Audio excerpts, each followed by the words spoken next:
everybody. It's Georgia Rose from Zencuda Soul Space. Welcome to Monday night at 7 o'clock, and thank you for joining me in the Soul Space tonight. Tonight's going to be a little bit of a heavy show. Warning, warning. If you're tuning in just for some fluff and fun, tonight's show is not going to be that. We're going to talk a little bit tonight about betrayal and rejection, which I know is nobody's favorite subject, but the reason why I wanted to do a show about it is because most of the time my clients come in and that's what they're really kind of out of alignment from. Lots of betrayals and rejections that we have in our life. So we're going to talk about that. I'm just going to take a minute to share the show. And if you at home could share the show, I'll give you all a few minutes to start coming on into the soul space. And hopefully you guys will all enjoy tonight's show and share it. Just going to put a little blurb on here. And also, if you guys have anything that you want me to do a show about, let me know, because I'll be glad to address that topic in our soul space.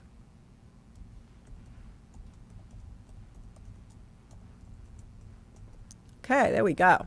So I'm going to get started tonight. The other thing I want to tell you guys is if the energy seems a little bit strange and you're feeling a little bit dissatisfied or restless, that is because we have a Neptune opposition to the sun this week in the next few days, from Tuesday till about Thursday afternoon. And Neptune opposite the sun makes us feel like we are questioning our soul purpose.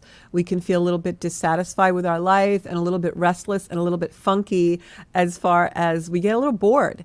And with Neptune opposite the sun, when that transit happens, it oftentimes makes us want to relieve that boredom by jumping into something that we kind of know we probably shouldn't do, but we just don't seem to have the energy to prevent ourselves from doing it.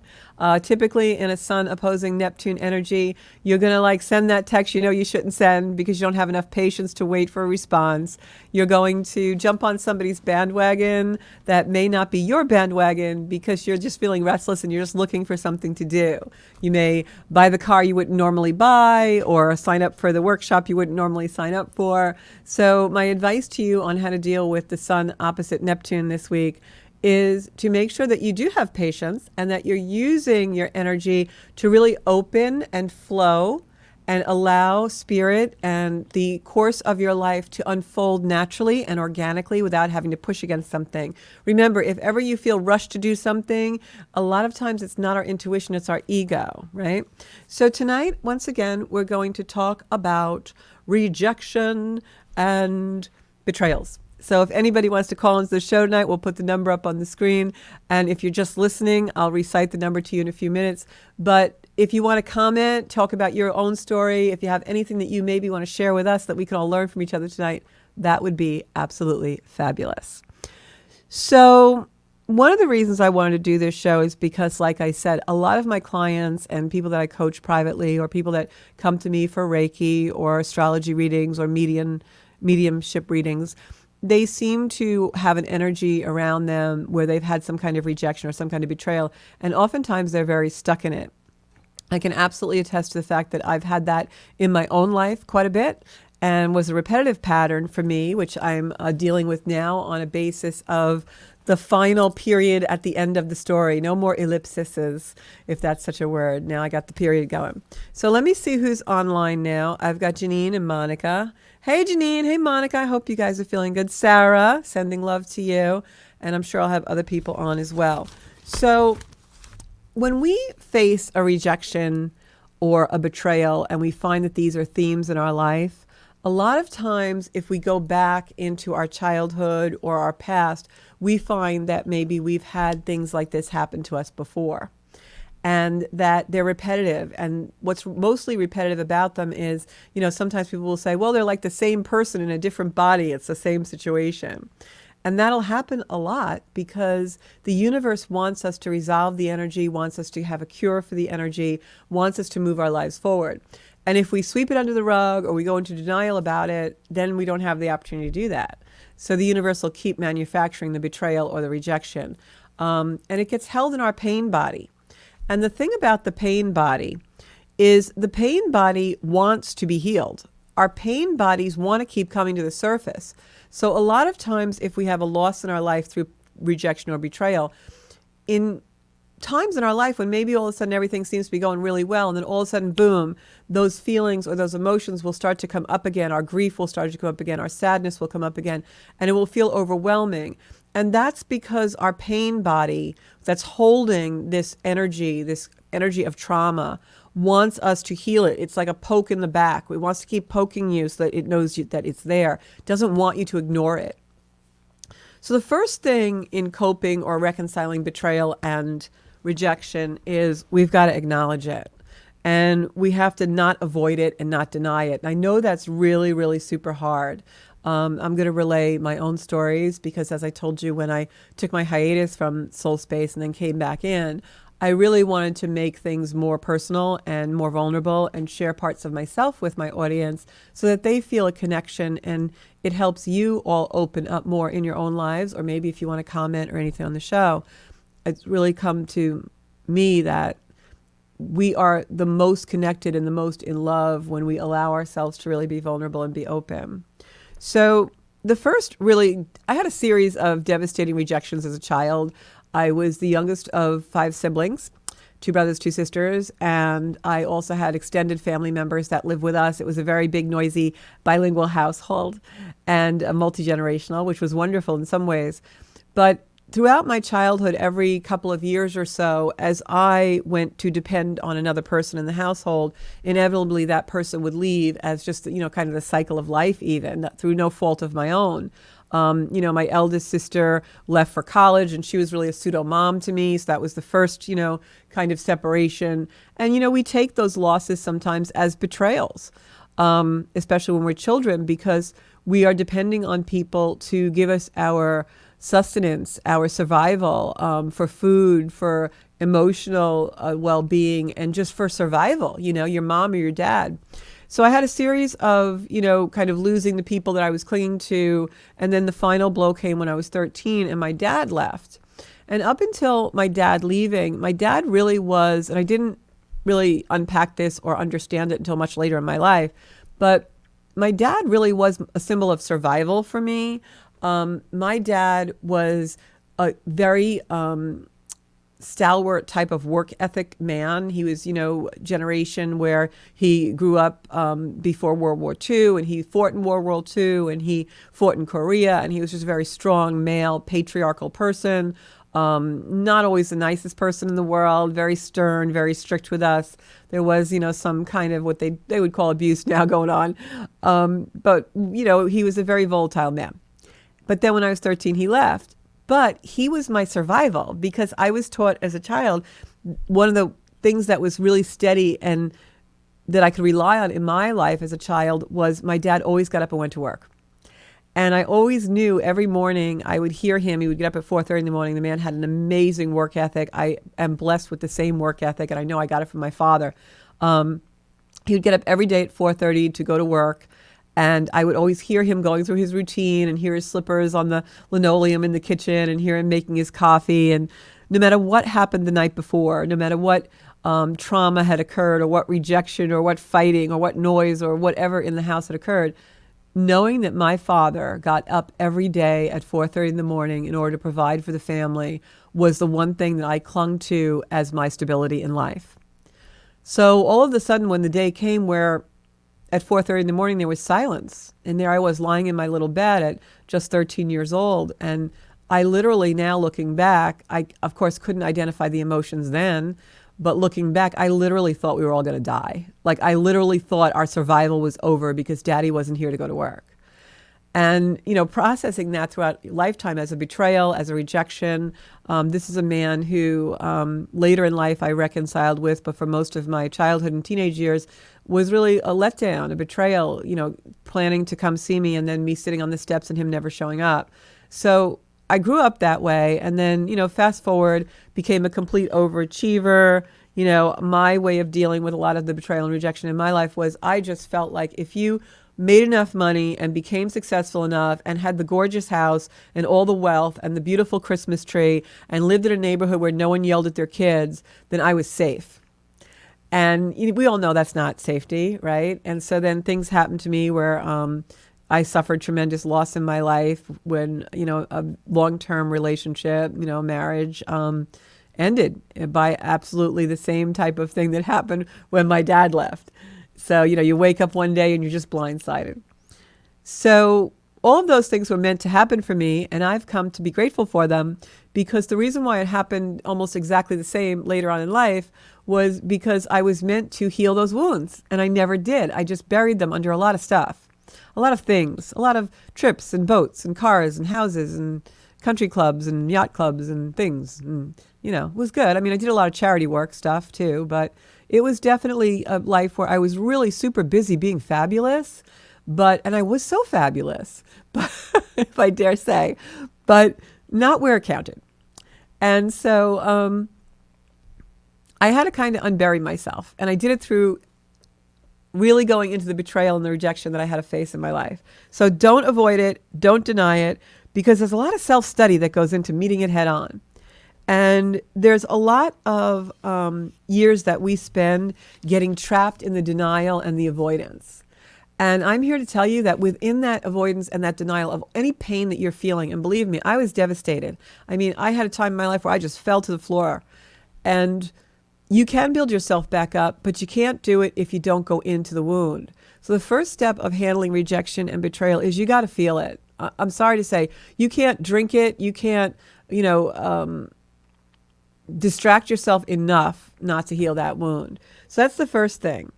And the other thing is when you find yourself getting out of that trap of being in the denial, of being in the, self-wounding, the betrayals, when you find yourself staying in that pain and doing anything to be distracted from it, when you're finally done with that and you start to go into your own self-study and really delve into it, and you dip your toe in that water of the shadow of really going within, you have to look at the underlying issues of why the rejection, why the betrayals happened in the first place. Now, one of the things we start to do when we get to that level is we start to blame. And first we start to blame the other. It was all their fault. But there's also a little piece of that where we really start to self-sabotage and self-betray and blame ourselves. And as I'm saying this, I almost feel like I want to cry, because that's the most heartbreaking thing for me to see in other people, because I know all the years I did that. And really, even after my dad passed and after I was divorced a very long time, I allowed the opinions those people had of me to drive my life. And their opinions were never valid. I was a child when that happened with my dad. I was in a marriage where I was a very, very good wife. I was an exemplary daughter, sister. I have that ethic in me, and I will say that, and I'm not embarrassed or ashamed to say it, and it's not bragging. I'm just very good at being loving to people. And I thank God for that. And so I know that I did not, in a lot of ways, fail someone the way they wanted to objectify and project that I did. And so I had to look at that without judgment of myself, but also with honesty of where I did need to take responsibility. And when you do that and you look at the underlying issues without blame and really as an observer, this magic kind of happens, because in that space, you are actually able to see what has to change. And that's the first step to reconciling, healing it. Because now it's not covered up with anger and venge seeking and, the injustice and just living in that. And you want to tell everyone your story, and you want to go to all these healing centers and these circles because you're going to tell everybody all the stories. My mother was an alcoholic, and my father beat me, and my brother was this, and my teacher did this. And everybody just wants to be in this energy. And when you're in that energy, you're not healing. You're still in the wound. When you can finally objectively go into the energy of the pain and the trauma with no blame for either yourself or the other person, and look at it really realistically, that's the first little magic bullet to the healing. And that's where all the magic starts to just really, really flow after that. Because then you ask yourself, okay, what needs to change? And you start to practice setting different types of boundaries, and you start to practice also sitting in your emotion. Nothing's going to make it go away. It happened. You have to stop the denial of it. But once you get to that place, if you can really identify the emotions. And one of my pet peeves in life is people will say, I'm very upset. I'm so upset with you. Oh my God, I got so upset.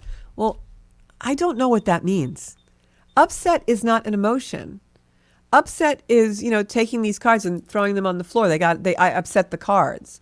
Like, identify your emotions. And in order to do that, you got to sit in it. What am I feeling today? I'm definitely out of alignment. I'm definitely uncomfortable. I'm angry. I'm jealous. I want to seek revenge. I'm in the injustice of it. I'm sickened. I'm sad. I'm grieving. I'm overwhelmed. Those are emotions. Upset, not an emotion. So identify the emotions, because when you do that, that's the first step to working through them. So the magic starts to happen when you can sit in them and when you can do that without judgment. And then you get to identify them. And then once you do that, you know what you need to change. And one of the ways I followed that line of energy was I would be like, okay, what am I really feeling today? All right, I'm just really uncomfortable. I'm uncomfortable in my body. I feel, tension. I don't really know what it is, but I'm just feeling that I'm misaligned.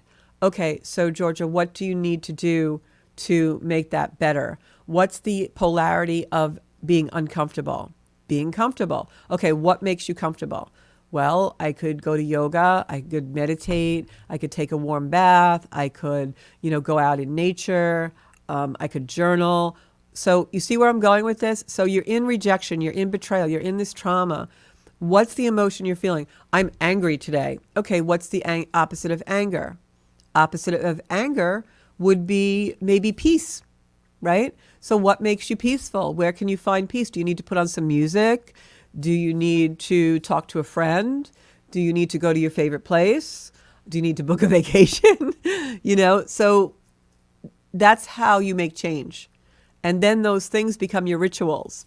Like one of the things, if I am confused, right? I'm in confusion. I'm overwhelmed and confused. I'm not upset. Upset isn't an emotion. I'm overwhelmed or I'm confused. One of the things that I do, one of my go-tos, is I journal, I write. And I know sometimes no one's ever going to see it. And other times when I do that, Spirit gives me this beautiful, flowing description of my journey or a lesson that I know is meant to be shared with the world. And I can't be angry when I'm doing that, right? So you've got to identify the emotion. Now, a couple of things I want to say while you're on this journey and you're trying to reconcile things. And this is really going to help you a lot, because when I got a grief therapist and they pointed this out to me, it really changed things and really helped me a lot. The betrayal, right? The betrayals that happened to me in my life, I wore them. I swear to God, looking back now, I was so desperately traumatized that people probably could smell it on me. I know that sounds disgusting, but I wore my trauma and my betrayal like a badge, man. I was broken, especially when my ex-husband walked out on me. I was busted up because I was reliving all the childhood of trauma. And I wore that betrayal like it was mine. Like, look, I'm so broken, or I'm heartbroken, or I can't get out of bed today. Come give me soup. And that betrayal wasn't mine. I was not the betrayer. I was the betrayed. But I was acting like I had to own the betrayal. And it was never mine. So remember, the betrayal is in the hands of the betrayer. It is not yours. The emotions that you're left with are yours to reconcile, but not that betrayal. That cannot be your identity. You can't wear that like you're the betrayed individual everywhere you go, all right? You are not the betrayer. And when you wear that badge of what happened to you and that drives the rest of your life, and you just keep talking about your story endlessly, and you just keep feeling the raw emotion endlessly, that becomes your identity, and you start to believe you deserved it. When you realize the betrayal goes with the betrayer and not you, now that's not your identity anymore. And you are actually freed. There's a liberation that goes with that. So remember that the betrayal is their identity and consistent with their character, not yours. So don't take on ownership of that betrayal. Because I know I did that, and it held me in it for a really long time instead of healing. And if I could ever do anything over again in my life, it would be really understanding that the betrayal was not my identity. it belonged to the betrayers. That is their character, and they did that. So really understand that, and that behavior is consistent with their identity, not yours. So when we figure out that the betrayal is not our own identity, then we can often turn it around, because we're turning it inward prior to us realizing that. And when we do that, we start to become enmeshed in a cycle of thinking we deserved it. And now in our own present reality, we operate in a brain mechanism that tells us we don't deserve anything different. And that's why it keeps repeating. And we keep having relationships with the same type of people, or we keep marrying our father or marrying our mother, or dating our sibling or whoever or whatever it is. Because we are extending that energy out to the world, because living in betrayal and living with the trauma of betrayal creates an energy within us where we think we deserve it. And so now we think we don't deserve respect. We don't deserve a healthy relationship. We might intellectualize and say to people, I deserve better, I deserve this, but that's not the energy we're putting out, because we're still living in the betrayal and the trauma of it. So our level of awareness has nothing to do with the betrayer's actions. And the reason why I say that, and you can play this video back, and I want you to just even write that phrase down. The level of our own awareness has nothing to do with the betrayer's action, which means that we didn't deserve it. We didn't cause it. All right? We did nothing. The fact that we weren't aware, like when people say, oh, I should have known better, I'm stupid, what's wrong with me? I deserve to have this happen because I did it again. Your level of awareness has nothing to do with the betrayer's actions. Remember what I just said? They are betraying you. They have betrayed you. They will betray other people because that's their character. They have wounds that are not healed. So remember that, your own level of awareness. Do not blame yourself like, oh, I'm so stupid, I got what I deserved, because that also puts you in that cycle of now you're entertaining and bringing in more betrayal from more people. The bitterness, the unresolved anger has us all acting out the energy of betrayal. We invite it in when we have a low self-opinion about us because someone did that to us and we allowed it to bring us so far down. So remember, life isn't fair. There's going to be people out there who are going to be betrayers. They're going to betray you. It has nothing to do with your level of awareness. You are an intelligent and healthy person working to get over your trauma. And your level of the awareness of trusting people and not trusting people, and wherever that juncture is and that border is for you, that boundary is for you, has nothing to do with whether or not you're going to be betrayed by someone else. How healthy you are does. Because then people are always going to lie to us, be mistrustful, reject us. But when you've healed the trauma of former betrayals and rejections, and you're healthier and you're stronger, you don't take it on and become part of a cycle where you keep being in it and you keep inviting more in. Now, if you're betrayed or rejected, you're like, wow, that person probably has a wound. Hurt people. They didn't do their work. But I've done mine, and I'm not going to allow them to give me less than what I deserve. And that's the cycle. So remember, I'm just looking at my notes. God plays a big part in this. Spirit, angels, whatever energy of creation that you believe in, that soul space plays a big part in this, because we will never be able to protect ourselves from the world and the people who want to lie to us or get something over on us or use us. We will never be able to be completely protected from that. But what we can indulge ourselves in and pray for and understand and be wrapped in is the ability to be okay when it happens. And that's where God comes in. Because by creating our health, our lives, the way that we operate in our operating systems through that higher power, we know we're always going to be okay. And that's how you trust again.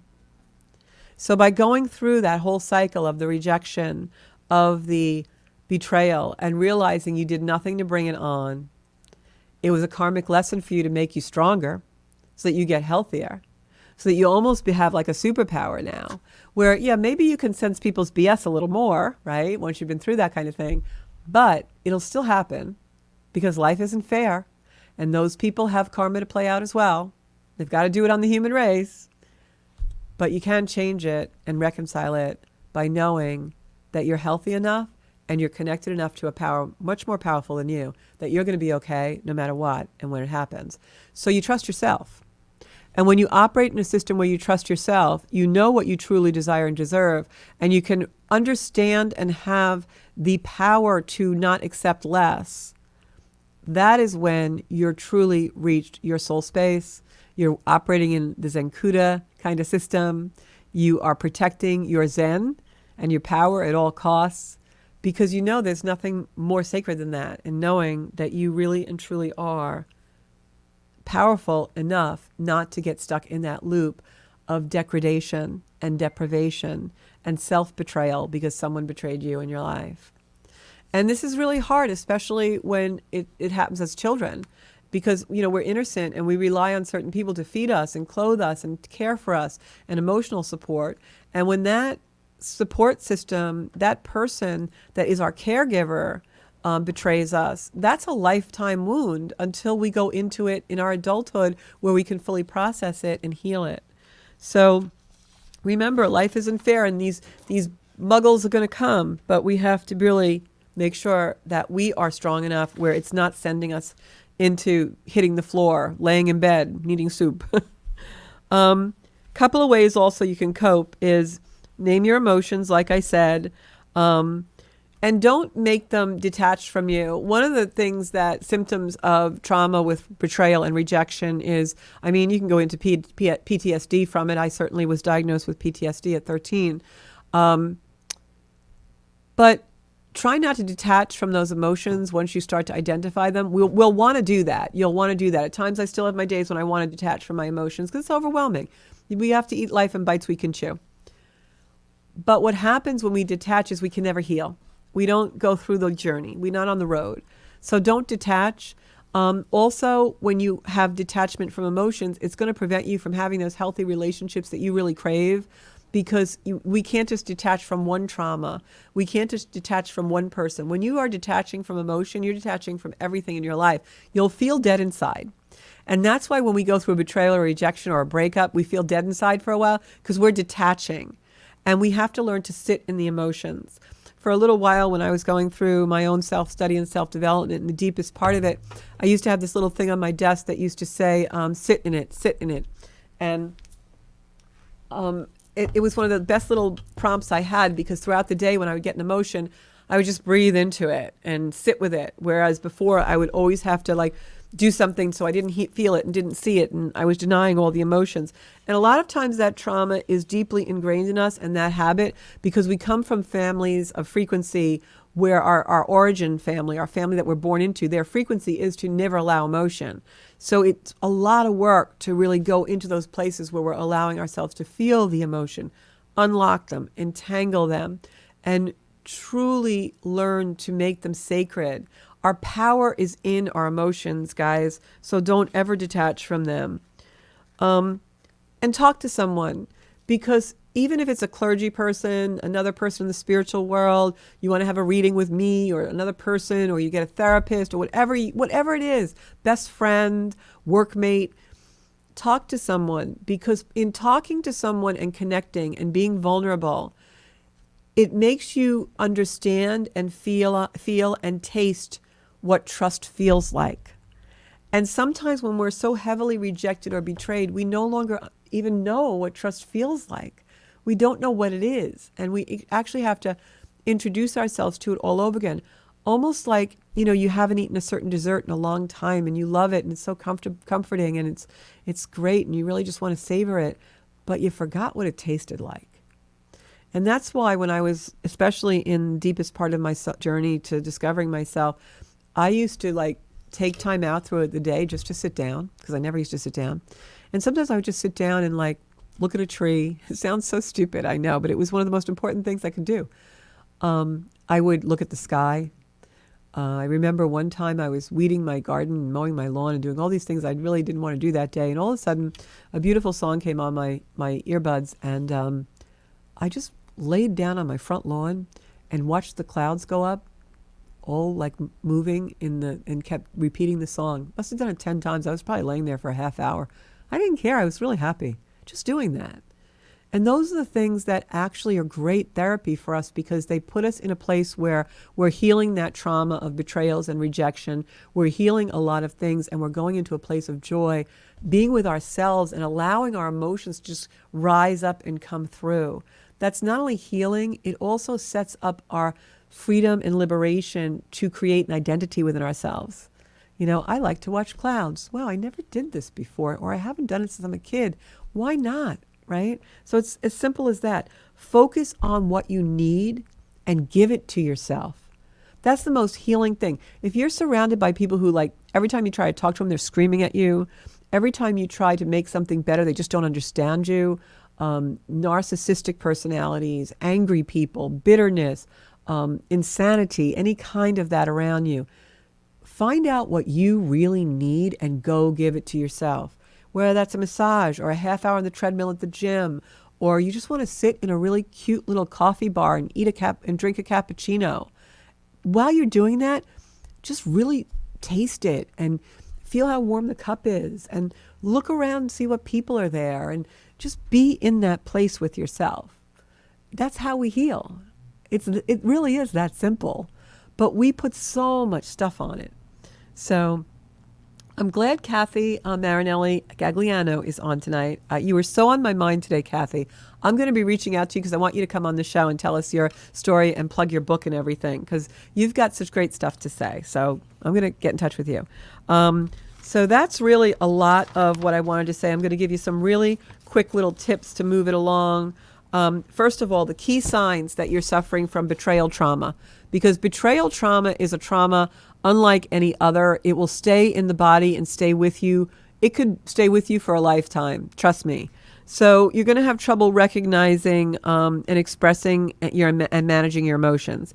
You're going to have anxiety and depression. You're going to have nightmares sometimes. You're going to have physical pain in the body, because our pain body holds on to things.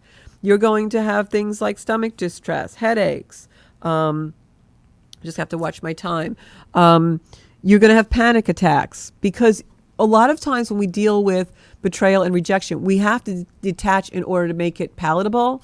So all those symptoms come up because we're trying to press everything down and detach from our lives. Substance abuse, eating disorders, thoughts of suicide, attachment issues, very much attachment issues. You're going to be uncomfortable anytime a relationship starts to get healthy, believe it or not, because you have a trust issue. You've been betrayed.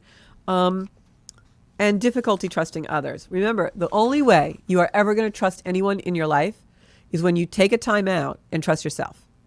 When you can trust yourself and you know that you will be okay no matter what on God's green earth happens to you, then you can trust somebody else, really, for real. So don't put on your betrayal blinders. This is a big one. A lot of times people will be in betrayal. They'll be in a syndrome of betrayal or rejection. They'll have a loss of self-esteem. They'll be angry. They'll feel guilt. They'll have difficulty controlling their emotions. They'll have intense thoughts about, just obsessive things. Maybe you've been the victim of a partner having an affair, and you're going to have these, intense, intrusive thoughts about the affair. You just can't get away from it. It keeps flashing in your mind. You're going to have a loss of faith in everything in your life. I mean, when it happened to me, I literally didn't know what was real anymore. I literally was like, you could have told me the sky was green and the grass was blue, and I would have been like, really? No, really? I really did not know anymore. I just was like, really, you could tell me anything. The one thing I did know, and this is maybe sad, but it's the absolute truth in life, is there's no such thing as always, and there's no such thing as never. Just isn't. Everything's impermanent. Accept it. That's the way it is. There's never going to be anything that's always, and there's never going to be something that's never. The things you think will never happen to you are going to happen, and the things you think will last for always are not. It's just that way. The only thing that's forever is creation, creator energy, spirit, God, and that's it. Everything else, just an illusion. So, betrayal blinders means that you're ignoring what's going on. You know, you're in a long-term relationship or a marriage, and he's a perpetual cheater or she's a perpetual cheater, and you just keep taking it. You just keep accepting it. Because the trauma is so ingrained that you truly believe that this person is somehow tied to your survival. Maybe it's financial, maybe it's something tangible in the world, or maybe it's just that trauma. Like my trauma, my dad, when he left, I really thought we were all going to die. Now, that was not a conscious thought. I didn't like go to my mother and go like, oh my God, daddy left, we're going to die. I never had that conscious thought. It just took things in my body. I started not be able to go to school. I started to get panic attacks that were unbelievable. I started not want to go out of the house. I started not want to see any of my friends. I could not cope with anything in life because I had a fear that we were all going to die. I didn't know it though. I didn't verbalize it. So there's some underlying thing in that relationship that you keep accepting because it's easier to be in that detachment and you're not living, you're just not even barely surviving because you're in trauma, but you just keep going along to get along and denial of it. And so it's really important to, make sure that you are not doing that to maintain the relationship. Sometimes I know a big part of my trauma with my ex-husband was we had a tremendous social connection. And, it was tied to our businesses and things also. And so when I accepted a lot of stuff from him because I knew like life as I knew it would cease to exist, which was actually turned out to be a good thing because I got a whole new reinvention, a better life than ever. And I never could be this person if I had been there. So it was really meant to happen that way. So remember, don't put on those betrayal blinders because when you do that, you're betraying yourself. You're accepting all the betrayal and all the rejection because remember, the trauma makes you think you deserve it, that you don't deserve anything better, right? You caused it. No, it's happening because that's the betrayer's character. It's happening because that's what they do. That's just their DNA, their makeup, their human design. They will keep doing that until they heal. So they're going to, people live what they learn. They're going to keep doing that. It has actually nothing to do with you. And the healing of it also has nothing to do with them. You're never going to heal by revenge, being vengeful, staying angry, staying bitter. You're only going to heal when you can go into forgiveness and love. And I'm going to tell you another part of my story. And I hope I'm not boring you guys with my story, but here I am in a marriage where this person was absolutely the love of my life. Not the most mature person in the world. I will say that objectively, not to disparage him in any way. He had a lot of very great attributes and I loved him. I was completely and totally in love with him. Had blinders. I would never have cheated on him in a billion years. When he left, he said to me that I cheated on him and I was like, when? Like how? I didn't even know what the hell he was talking about. But he had an affair with a neighbor and friend, someone who she and her husband had been in our home many times and was in the networking of our social sphere and everything. And I was completely blindsided. Like you could have just knocked me over with a feather. When I found out, it literally was like in a movie when like they have those scenes in the movie where like the movie just like recedes and turns to black and white. That's literally what happened in that moment. And I was sitting on my living room sofa and I was like, whoa. And my whole life disintegrated in that moment, everything that I had. And so I knew after, a month of laying in bed or so, I knew that I had to go on with my life because I knew that deep down, as much as I was in despair and so traumatized and so hurt, I loved myself. I had a love for myself somewhere. It might have only been a little flicker, but I had this little self-preservation love for myself. And I said, you got to get up. You have a life. You cannot allow this person to destroy you. And believe me, he wanted to. And I started to go to yoga. And then, I go to yoga where it's not exercise, it's like philosophy and all these things. And all of a sudden there was this like, my yogi, Jackie, is talking about love and sending love to people, even if they've hurt you, and how forgiveness and how, forgiveness, part of forgiveness is the word give. And forgiveness is not, we don't forgive, just for the other person. When we forgive someone, what are we giving them? Absolution? No. We're giving them the energy that we are no longer vengeful. We're no longer going to retaliate. So we're giving them a little gift, right? We forgive you. I'm not your enemy, right? But we give so much more to ourselves because we liberate ourselves from that whole line of energy of anger and vengefulness and woundedness and grief and just staying all in it. And I'm not saying as soon as you get to a place of forgiveness, it happens like that. It does not. But what I started to do, and it was fresh, people, let me tell you, it was fresh. There was still a lot of stuff going on that I don't even ever want to say. There was some things no one on God's earth will ever even know were done to me that I will never even speak of. And I would go to yoga every day. And every day at the end of yoga, when I was in meditation, I would send love to him and her. God is my witness. And this is like, it was really fresh. It was really bad. And I would send love to them. I didn't tell anybody. I didn't mention that I was doing this to anyone. And it was the best thing I ever did in my life in order to get over rejection and betrayal. Because what it did was it took the pain and the anger and the woundedness out of my heart. And I started to really think about it. And I started to be like, well, you know what?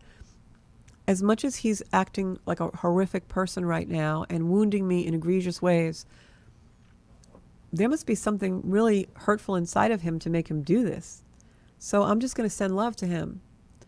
And where she was concerned, I used to think to myself, and she had small kids, and I was like, what must life be like in her house that all this hit the fan and everyone in the community knows this happened? So I'm just going to send love to her because I know she's probably feeling pretty poor when she gets that kid off the school bus. And I was able to do that, and I thank God for that. And I don't even like reliving it.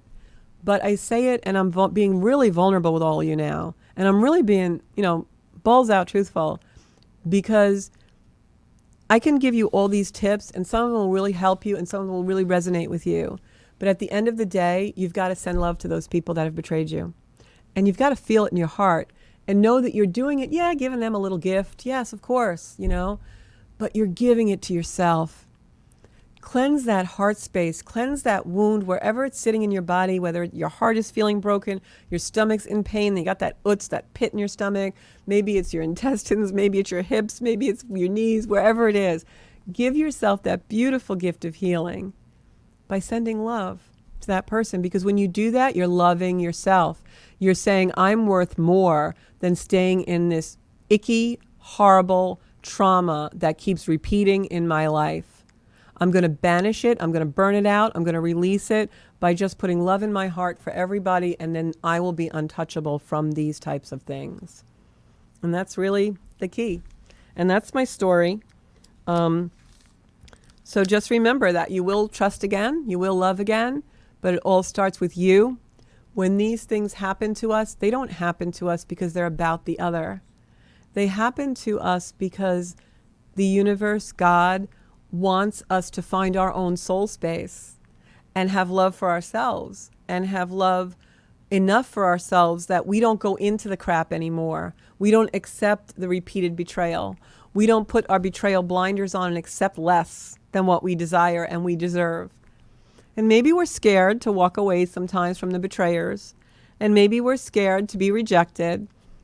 But at the end of the day, we know we're going to be okay because we're strong inside, because we take that moment to lay on the lawn and look at the clouds and love ourselves, to send love to that person who's much more wounded than they could ever wound you. And that's really the key.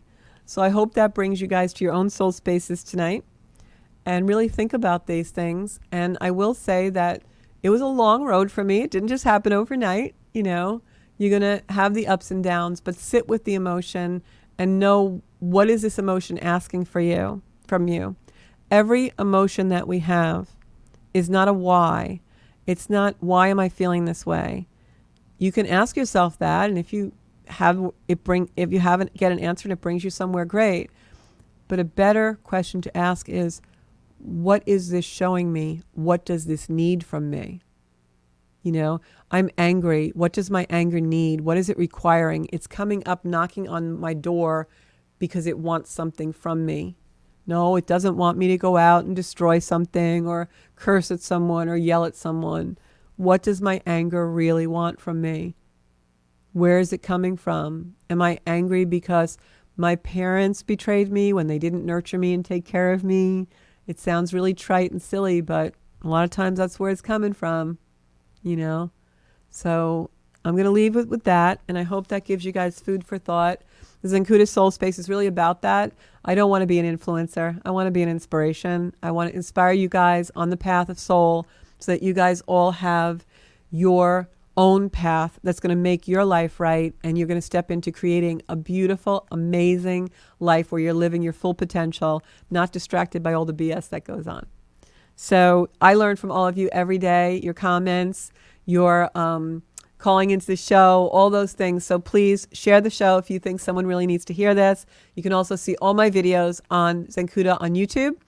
And I also have a website, zencuda.com. If you want a private reading, sometimes through your astrology chart and through my own psychic ability, I can really unlock a door for you as to what's causing repetitive betrayals or rejections in your life. Thanks so much, guys. I am Georgia Rose, founder of the Zencuda Soul Space community, and I hope to see you right here next Monday night at 7 p.m. Bye-bye.